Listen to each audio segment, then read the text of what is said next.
Okay, so I am recording, looking at my marker board here to get you an idea of these different ways to organize the main points of your speech. So I'm just holding this by hand right now. So as you see, I have the 4 different types of informative speeches there: object, process, event, and concept. And there are 3 types of ways to organize, 3 methods: topical, chronological, and spatial.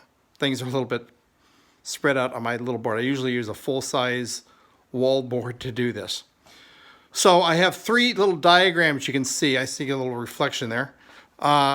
First of all, this diagram right here, this illustrates the topical approach. You have your topic, and then you have 3 main points that you're going to be telling us things about that topic.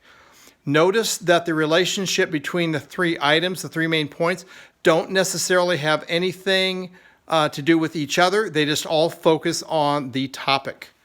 And there's different ways you can do that, but you're going to tell us 3 things about the cowboy hat. I had a great speech on cowboy hats a few years ago. Well, loved it. 3 things about the Eiffel Tower in France. I love that speech. That was a great speech. I had speeches about the Pacific Ocean. I had a couple of years ago a speech about green sea turtles, which was amazing. She was the same young lady who did the cookie speech as well, by the way. She got an A. But doesn't that make sense? 3 things about the topic.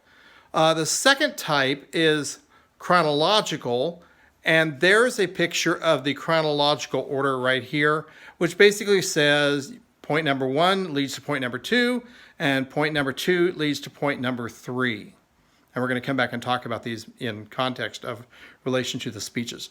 And then the final one, this would be a speech, like I said, park on a level place, loosen the nuts on the tires, jack up the tire. Number 4 would be remove the tire. Number 5, get out the spare. Number 6, tighten everything up, etc., etc. Now, I have a 1-point speech for getting a tire change, and that's called AAA. That's what we do. But anyway, the 4th type is this spatial speech. Now, notice spatial is not space in terms of outer space, but spatial in terms of how items relate to one another. So here is your speech. For example, if you're going to do a speech on the weather patterns across the United States, the Northeast, Southeast, maybe it'll be a 5-point, Northeast, Southeast, Midwest, Great Plains, Pacific Northwest, and then number 5 would be the Pacific Southwest. And notice I would intentionally, strategically put Pacific Southwest last because that's where we are. So whatever excitement you can build in a speech about weather patterns, that's why I would do it that way. Okay, or maybe the space station. You're going to give us a speech, you're going to give us kind of a mental tour of the space station. You're going to talk about the solar array that gives them their power, maybe the sleeping quarters, the laboratory, and the living quarters, right? Or however you might do that. Okay, but anyway, so that's the 3 different types, and you're going to pick your speech, and then you're going to say, okay, so what pattern should I do for my main points? Well, here's how it works. Object speeches, and there's the diagram, are usually done topically. You're going to tell us 3 things about the microwave oven as I stare into my kitchen. You're going to tell me 3 things about German Shepherds. You're going to tell me 3 things about Huskies. You're going to tell me 3 things about Siamese cats. We had a Siamese cat years ago named Chevron. Great cat, but anyway. Okay, or they can also be done chronologically in that you're going to tell us about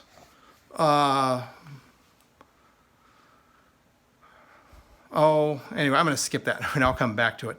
Or spatially, just like I said, the weather patterns across the United States, or the space station speech about the different areas of it. But you're going to lay it out spatially and say, and so you're giving us that mental tour of the event. Okay, second, process speeches. Let me turn it this way now. Process speeches are almost always done chronologically, which makes sense. First, second, and third. First you do this, second you do this, and third you do this. So if you have a process speech, how to do something, you're going to do it most likely chronologically. Okay, and then third type of speech, event speeches, they are usually done also chronologically. So you're going to tell us about the landing on the moon, what happened on day 1, what happened on day 2, and what happened on day 3. You're going to tell us about, but you can also do them topically, but that really chronological is the best, but you could do it topically. For example, you're going to, well, I'm going to skip that for now. I'm going to come back to it. Spatially, you could do a speech on the Civil War, and I've read some things about the Civil War, but the Battle of Gettysburg is your speech. And you're going to tell us what happened at Little Round Top. You're going to tell us what happened at, was it Cemetery Ridge? And then at Pike's Field or Pike's Crossing, I think, something like that. But you can tell us what happened at different places during the Battle of Gettysburg. So you could take it, it's an event speech, historical, but you're going to make it spatial in terms of your organization. But as I said, event speeches probably best done chronologically. Okay, and then finally is your concept speeches. Like I said, communism, capitalism, socialism, Stalinism, or whatever, they are done exclusively topically. Because it is such a big topic and very abstract, try to make it concrete and clear by focusing in on being topical. So as I said, begin with selecting what type of speech are you going to have between the 4 options. And then you're going to say, then what type of order am I going to have in the speech? Topical or chronological or spatial. It's going to be one of those 4 topics, but it's going to be one of those 3 types of organizational patterns for your speech. When we get to persuasive speeches, there will be several other ways to organize that speech, but these are the 4 that we want to look at, or excuse me, these 3 are the ones for informative.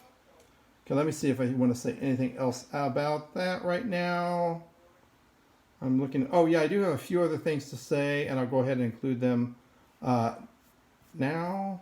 No, I think I'm going to stop this speech video here, and I'm going to do one more video for the last part of talking about informative speeches. Okay, so I'm going to turn this off by flipping my phone around, okay.